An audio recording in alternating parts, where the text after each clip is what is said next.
Index, RB, Debit, Duos, Sars.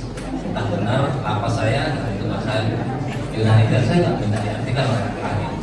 Kira-kira kita semua ini yang di sini mesti berapa adil untuk mencari keadilan dari luar kebenaran yang sebenarnya. Walaupun ahli masa ini membosankan di sini, tapi memang perlu diulang karena masalah nasib orang yang di penjara.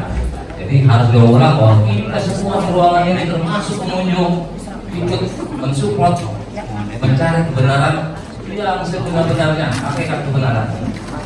Saya masuk ke pertanyaan ahli, bukan pertanyaan sebetulnya. Saya mohon, kami mohon ilmu ahli diberikan kepada kami untuk membuat jelasnya perkara.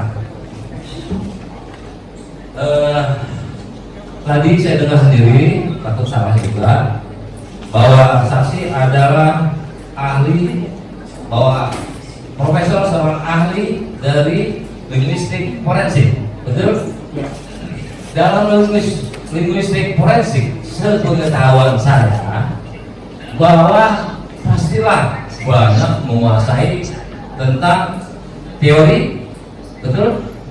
Metode, betul? Dan tentu forensik. Nah, pertanyaan saya adalah tadi sempat ahli menyinggung tentang delik aduan. Ya, pertanyaan saya adalah apakah tahapan atau bagian daripada ilmu ahli adalah mencakup, kita tahu, maaf saya potong dulu, bahwa kita tahu bahwa dalam ilmu hukum itu ada beberapa jenis pidana, saya singkat saja, pidana dan perdata. ATN juga menurut ilmu hukum adalah bagian dari perdata, larinya ke MK, PT UN, gitu. Yang pertanyaan saya, apakah ahli ada batasan di situ? Apa perdata juga boleh?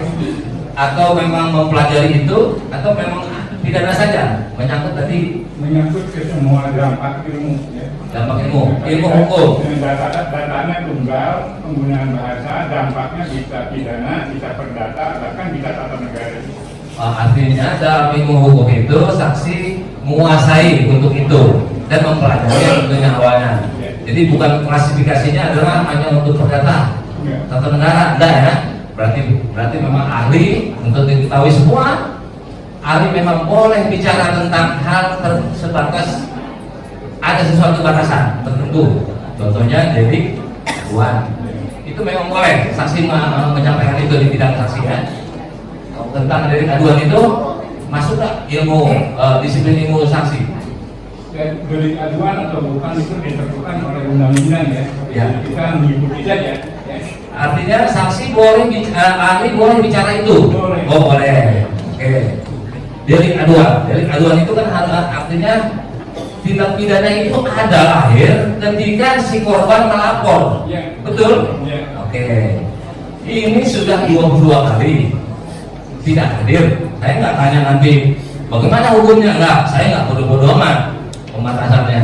Yang saya tanya adalah ahli, ketika perkara ini naik, apakah ahli bisa membuat analisa ketika delik aduan ini korbannya tidak ada?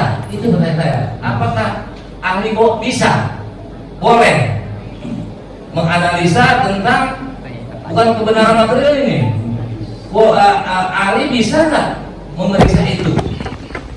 Bisa ya, menentukan komponen-komponen yang harus ada ya, dalam sebuah proses hukum sesuai dengan undang-undang. Artinya itu mungkin rumusan. Saya tanya itu. Yang saya tanya adalah ahli ketika bekerja di model perkara delik aduan, apakah saksi akhirnya bisa menilai padahal objek tersebut yang tadi dikatakan adalah sebuah kebutuhan primer itu tidak ada? Apakah bisa ahli jadi bekerja?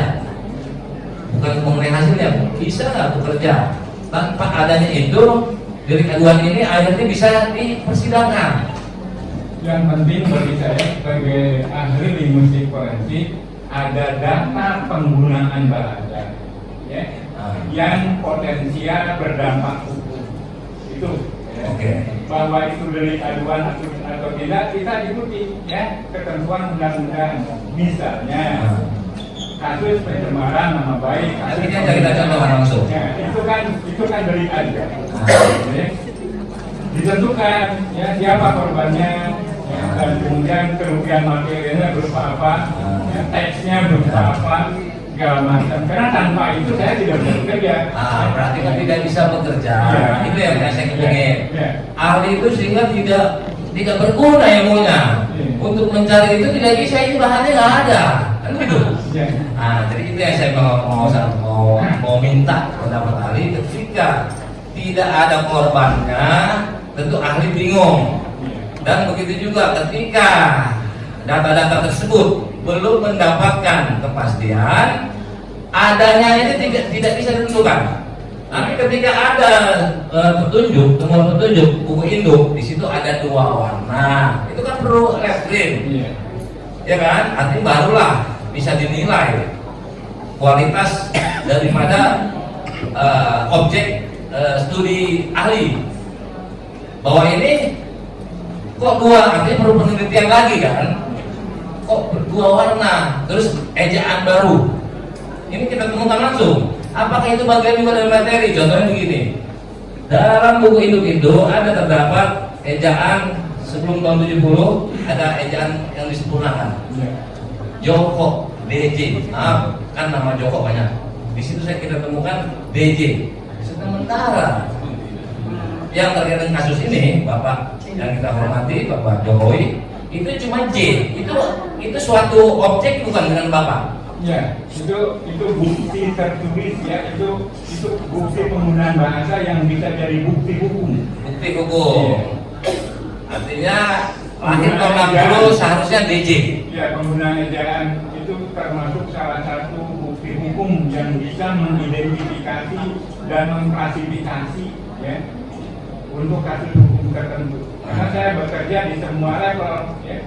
Biasa bekerja di level penyelidikan ketika pihak kepolisian memerlukan menelusuri bukti-bukti.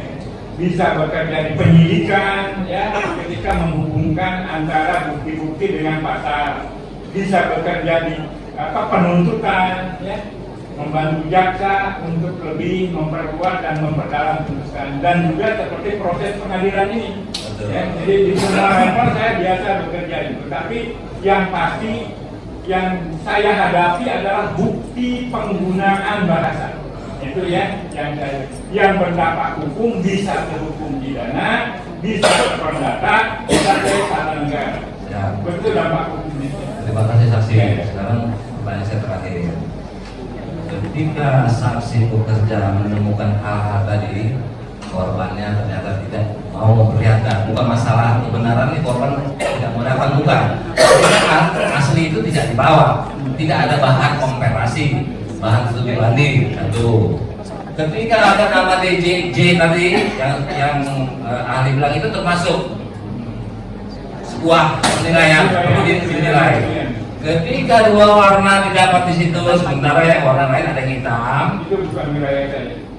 Warna itu? Warna. Oke.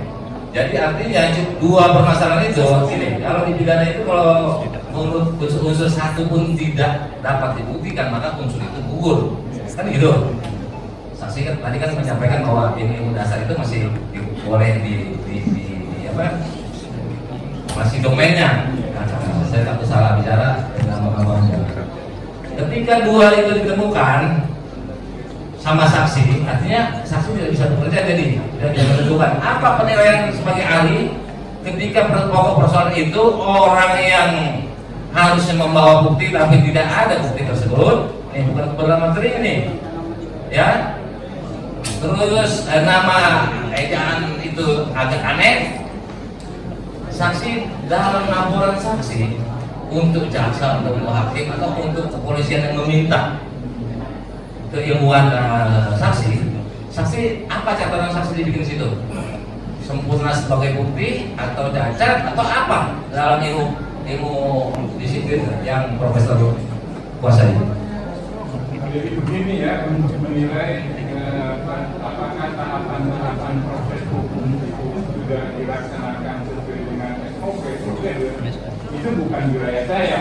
Saya hanya masuk ke wilayah ketika pada berbagai tahapan itu diperlukan analisis yang berkaitan dengan bukti-bukti penggunaan bahasa, baik untuk mengidentifikasi pelaku, mengidentifikasi korban, maupun ya untuk memastikan ya, sejauh mana penggunaan bahasa itu ya bisa menunjuk kepada sebuah proses hukum itu sendiri sesuai dengan pasal-pasal yang dituliskan. Ya. Di situ kan ada kata-kata, ada kalimat segala macam, itu teks. Kan itu harus dihadapkan dengan konteks yang terjadi seperti apa. Bisa persis sama dengan teks itu dengan konteks, bisa berlebih, bisa berkurang. Itu yang terjadi. Rekomendasi itulah yang saya sampaikan. Jadi sekarang saya ketemu nih. Misalkan ada kesalahan penggunaan kata, ada keanehan dalam penggunaan ejaan, ya saya hanya menuliskan keanehan. Nah, jadi itulah.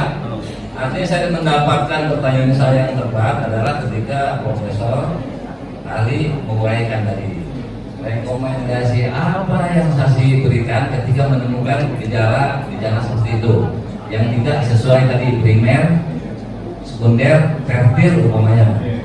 Tapi pokok persoalannya tentunya seperti yang saya sampaikan, tentunya kan sudah pelajari, sudah dengar. Nah, kalaupun belum, tadi kita sudah sama-sama. Nah, ini kita sampaikan. Kalau saya nggak benar juga pasti disangka sama jaksa. Hasilnya adalah itu. Tahun juga ada tahun 71, ada 73, 74, ada tebel-tebel. Karena masuknya tempoh hari memang ada 6 bulan. Oke lah, itu kita kesampingkan, kita buang. Yang pasti tadi ada 2 warna, ada nama dari BCC. Walaupun tadi ahli menyatakan bahwa itu bukan uang saya yang namanya 2 warna, kan gitu. Cuma kan tetap itu temuan kami harus kami sampaikan. Nah, tidak ada dalam delik aduan ini penyempurnanya adalah pelapor adalah orang yang diduga palsu. Oke, ahli menyatakan ini kan individu, tapi dipublis, kan gitu. Nah, sekarang tadi kalau dipublisnya adalah seorang pejabat publik yang dilindungi tadi saat ahli menyatakan mengenai kebebasan berpendapat 998, saya tambahkan lagi dasarnya adalah Undang-Undang Dasar 45 pasal 28, Undang-Undang Nomor 39 Tahun 99 mengenai hak asasi manusia dan peran serta masyarakat dan lain-lain. Satu lagi yang terpenting adalah prinsip good government publik dan undang-undang keterbukaan informasi publik. Ketika dari individu tadi seharusnya dilebarkan menjadi melalui perangkat media ini, apakah itu boleh seorang pejabat publik seperti informasi yang disampaikan oleh menteri kepada seorang pejabat publik? Saya tidak paham yang mulia. Oh, jangan berputar-putar, ya, supaya hal itu bisa mencerna apa langsung to the point. Jadi saya pikir supaya jangan bertele-tele. Oke, betul ya. Ya. Yang ditanyakan itu apa? Yang ditanyakan pejabat publik dipertanyakan dengan perangkat yang ditemukan oleh si individu masyarakat tadi yang punya hak tadi, menyampaikannya dengan dipublik disengaja atau tidak sengaja. Apakah boleh itu dipertanyakan? Itu bukan wilayah saya. Oke, berarti bukan wilayah. Iya. Tadi kan lakukan individu. Nah, kalau dia pejabat publik, boleh hak bertanya pada masyarakat sehingga konten tersebut tersebar luas. Itu loh maksud saya. Bingung ini. Oh, bingung. Kita bingung maksudnya bisa dijawab kan nih? Oke. Fokus ya. Jadi kembali lagi kan. Saya drop itu kalau memang bingung artinya zero kan. Ketika tadi menemukan hal yang saya sampaikan, nama DJ, yang satu J, terus dari aduan tadi saya tidak mau menanyakan lagi ini karena bapak sempat keluar dan saya juga menanyakan apakah memang sampai ke situ bapak boleh menyampaikan atau tidak boleh. Nah, ketika bapak dua hal itu ditemukan, yaitu nama yang sesuai ejaan baru tahunnya disebut tahun 60, dan yang satunya lagi adalah tentang delik aduan yang orangnya tidak bisa muncul menyampaikan keaslian itu. Apa rekomendasi Bapak sebagai ahli? Saya tetap berpegang pada prinsip kebohongan dan kebenaran. Ya.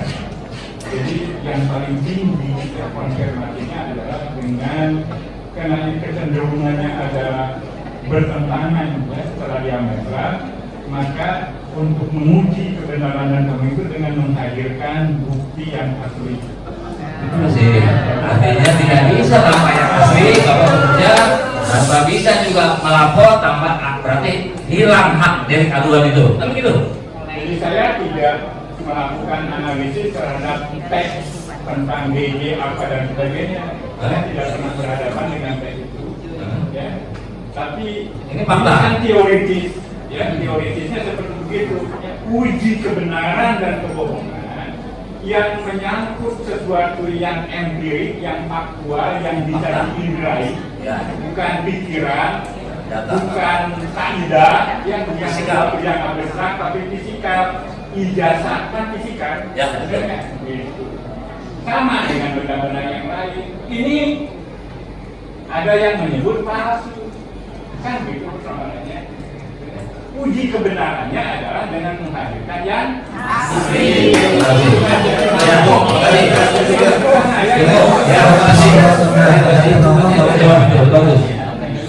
kasih Pak.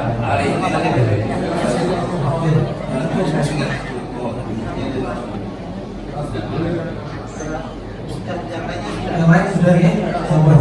Baik, terima kasih Pak Hakim. Boleh tanya atau pendapat? Assalamualaikum warahmatullahi wabarakatuh. Prof. Aceh yang saya muliakan, saya belum pernah kenal Anda, belum pernah ketemu, baru nanti mau sholat di masjid, kita saling peluk cium ya. Prof, saya terima semua keterangan Anda dengan lapang dada.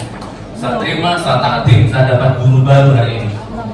Dan saya setuju ya bahwa peristiwa hukum yang saya alami sekarang ini sampai saya di penjara kurang lebih 4 bulan ini, saya semakin bersyukur karena memang tidak ada satupun korban akibat konten saya. Jangankan manusia, satu ekor semut pun yang mati gara-gara konten saya tidak ada. Bahkan tidak ada fasilitas umum atau halte bus atau apa atau ban pecah apa, tidak ada, Prof. Bahkan kalau ini unsur delik aduan pun tidak hadir siapa yang saya rugikan. Misalkan Pak Jokowi, saya dalam konten saya sama sekali nggak nyebut Pak Jokowi. Itu pun tidak hadir, tidak terpenuhi juga di sini. Semua unsur tidak terpenuhi. Intinya saya terima semua keterangan Prof dan saya berdoa kepada Allah mudah-mudahan Allah melemah lembutkan batin hati Pak Hakim bisa adil, objektif. Insya Allah begitu. Terima kasih Prof. Assalamualaikum warahmatullahi wabarakatuh. Sebentar, sebelum ke terdakwa sebenarnya mungkin kita beri pertanyaan. Oke. Dari Pak Muhammad ada pertanyaan ya? Ada pertanyaan. Pak, saksi ahli yang saya hormati, perlu saya klarifikasi bahwa Pertanyaan belum bukan. Menurut pandangan umum, saya itu seperti menyalahkan Bapak atau karena saya emosional. Tapi apakah Bapak merasa demikian? Ketika saya menyampaikan tadi, apakah saya memojokkan Bapak atau mendukung Bapak? Saya merasa tidak melawan Bapak. Bagi saya tidak ada masalah. Ya. Tidak ada masalah kan? Ya. Makanya saya sangat terkesannya dengan sikap Anda. Iya, jangan terkesan. Dua, saya punya teks. Ini daftar lulusan SMA yang diklaim sebagai angkatan Jokowi. Ya, teks ini. Nah, masalahnya kita belum bisa membuktikan teks ini asli atau tidak. Tapi pertanyaan saya, apakah dengan modal teks ini boleh saya permasalahkan berdasarkan kajian linguistik forensik? Itu pertanyaannya. Apakah boleh menggunakan ini untuk saya tanyakan kepada ahli linguistik forest. Apapun ya, teks apapun ya, itu ya, itu terbuka untuk dibaca, dianalisis dan sebagainya. Ya. Tidak ada larangan. Bisa. Pertanyaan berikutnya. Bisa. Ini ada dua nama yang jelas-jelas bukan angkatan Jokowi, tapi dimasukkan dalam teks itu sebagai angkatan Jokowi, angkatan 80. Tapi saya tahu pasti persis dengan data dia 81. Salah satunya kemarin yang orang yang datang di sidang perdana pengadilan Jakarta yang mengaku itu namanya Bambang Suroyo, itu jelas-jelas 81 tapi dia ngaku sebagai 80. Apakah itu bisa dianalisa sebagai tanda kebohongan pihak mereka? Nah, itu diuji di pengadilan ya. Iya. Ya, ketika itu Anda melaporkannya sebagai sebuah delik hukum. Anda sudah melapor mendapati data seperti itu. Itu kan delik aduan, lapor ke polisi, diproses ya. Bahwa kemudian itu terbit atau tidak, ya jalani saja proses hukum yang standar yang berlaku. Iya, tapi apakah cara berpikir saya benar dengan metode Saya saya? mengatakan saya benar itu boleh. Boleh ya? Beda ya, boleh dengan benar. Semua warga negara itu ya boleh berhak untuk mengajukan kasus apapun. Gitu ya. Dan tidak dipidana dong karena kelakuan itu, karena melaporkan itu. Nggak ada, dilindungi oleh undang-undang. Nyatanya saya dipidana ditangkap. Saya melakukan itu. Ada ditangkap. Kalau melakukan itu, dia ditangkap nih. Jangan. Tidak lapor ke polisi. Jangan ke polisi. Karena faktanya saya melakukan semua melakukan hal yang boleh tadi. Saya sedang juga di BN Jakarta Pusat. Saya ditangkap.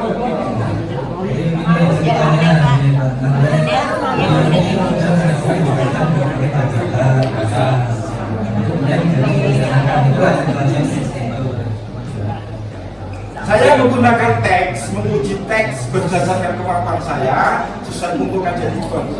Kemudian saya gugatkan ke BN Jakarta, kemudian saya ditangkap. Artinya saya ditangkap karena hal yang boleh dilakukan dan seperti karena apa?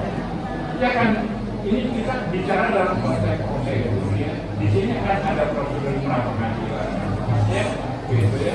Jadi ada prosedur yang memang bisa ditempuh oleh para pihak yang secara hukum dirugikan. Kalau tiba-tiba ditangkap bagaimana? Apanya? Tiba-tiba ditangkap, dicopot, kan nggak bisa melakukan upaya-upaya itu. Setahu saya, ya untuk menangkap saja polisi itu nggak bisa semena-mena. Ada prosedurnya, pasti itu, ya karena kita tahu polisi adalah salah satu penegak hukum salah satu ya. Itu artinya polisi juga dikontrol oleh pihak lain ketika terjadi penyimpangan, ada komponas, ya itu yang merupakan pengawas internal di kalangan kepolisian juga ada di kalangannya. Saya yakin ya bahwa ketika ada kelainan, ya ini kasus ya, menarik ya, itu Anda jadi model nanti ya, jadi kasus selalu ada.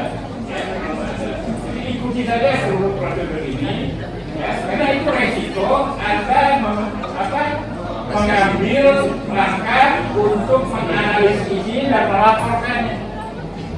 Ini luar biasa, ya tidak semua orang memiliki keberanian, benar nggak?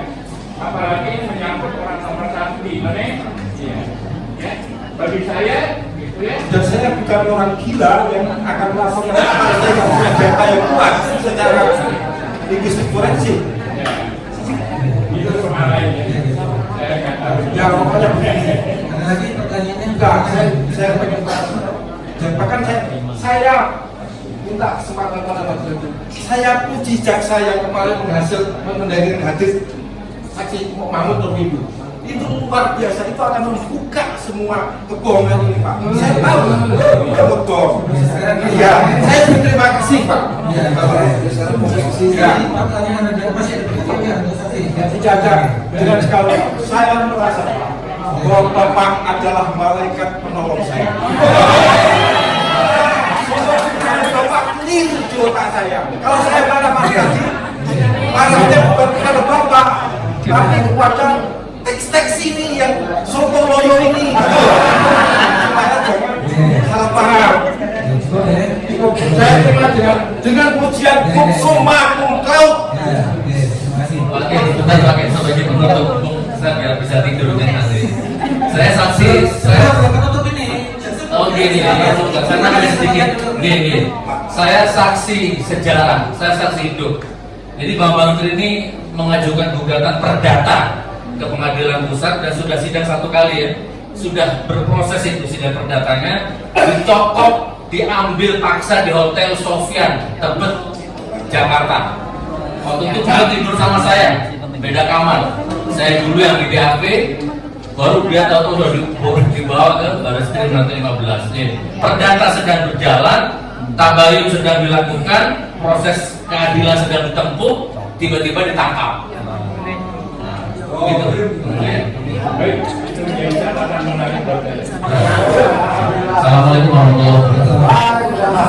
Silakan lagi, saya akan mencium tangan beliau.